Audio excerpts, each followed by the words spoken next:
The next item we're going to talk about in the ACU MOLLE system is the rucksack. Moving around with a rucksack is kind of an art in its own. If you ever watch the Ranger competitions, you'll see how they kind of load. But one thing you'll always notice on these rigid frames is that the pack part rides as high as you can get it while having the frame in the right position. The higher the weight, now you don't want it all the way above your head, but you want the majority of the weight of your heavy stuff, food, water, ammunition, things like that, you want that across your back. You don't want it low down, you want it across your back and tied in, secured in. So if it's low on your back, it's going to have a tendency to cause you to pull all the time, and you'll always be leaning over. And trust me, that will ruin your back, because I'm living proof of it. My back is completely destroyed. Not necessarily from loading it wrong, just from the sheer amount.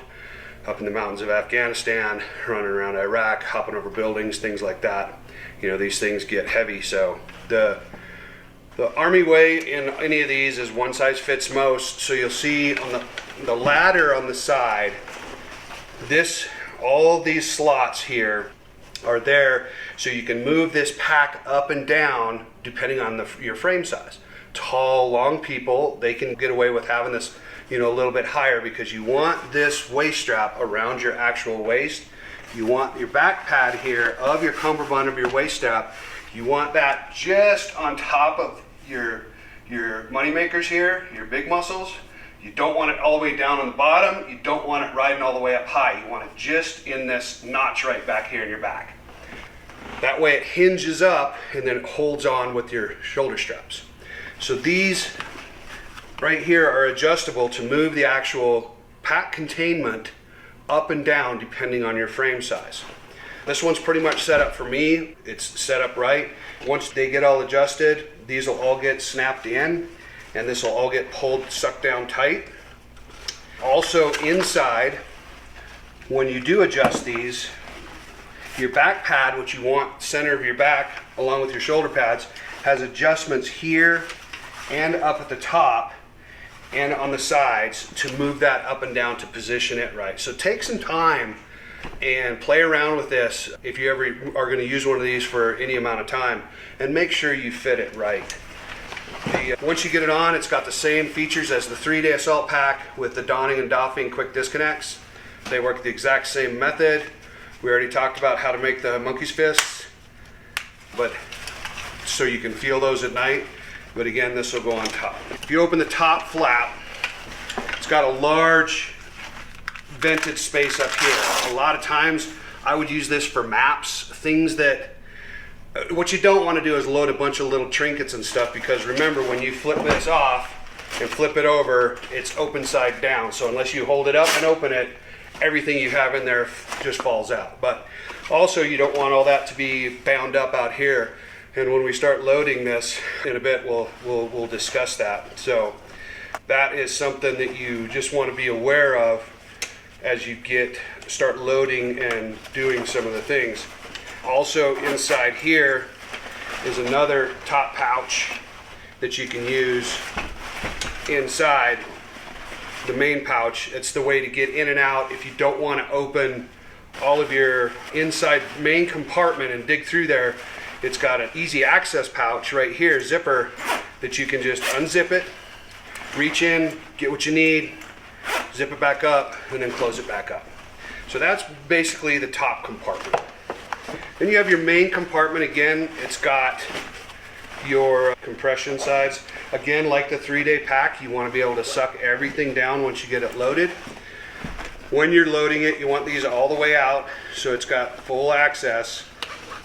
And again, we'll discuss this more when we're loading this, but that way you can kind of see how big this can get. On top is a big sleeve. One of the reasons that they do this, and there's actually 2 of them, drawstring, is you can actually load this all the way to the top and use this drawstring to pull everything tight and still have a small amount of surface area up here that you can suck down. I have seen this bag completely full to here, and then the top cap, after it pulls together, with the top flap just covers it up, and then you cinch everything down. Again, we'll cover all this when we start loading and showing you what it looks like once it's loaded.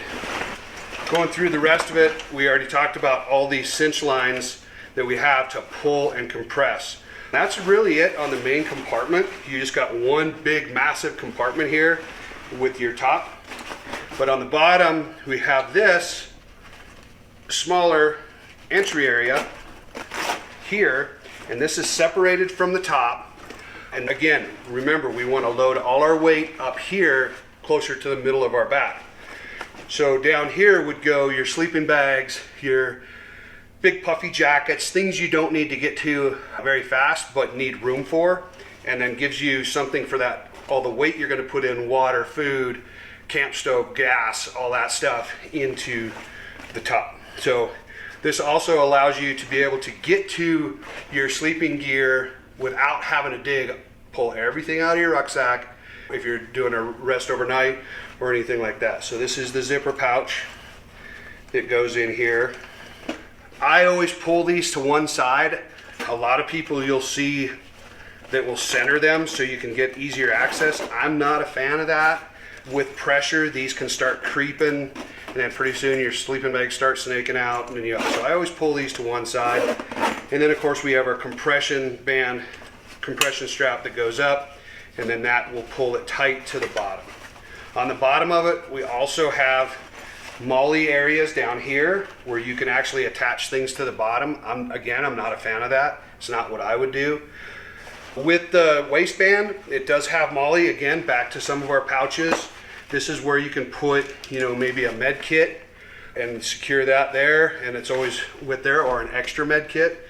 Never can have too many. Or a small pouch for things you don't need, that you need to have with you, maybe fire starter kits, things like that. So that's kind of where you have all these MOLLE attachments. Also, big MOLLE attachments back here. We have some of the larger bags like this that you can actually attach to the outside of this, which will give you that much more storage. Again, your top flap will fold over those, but that gives you more room to load stuff up and get things together.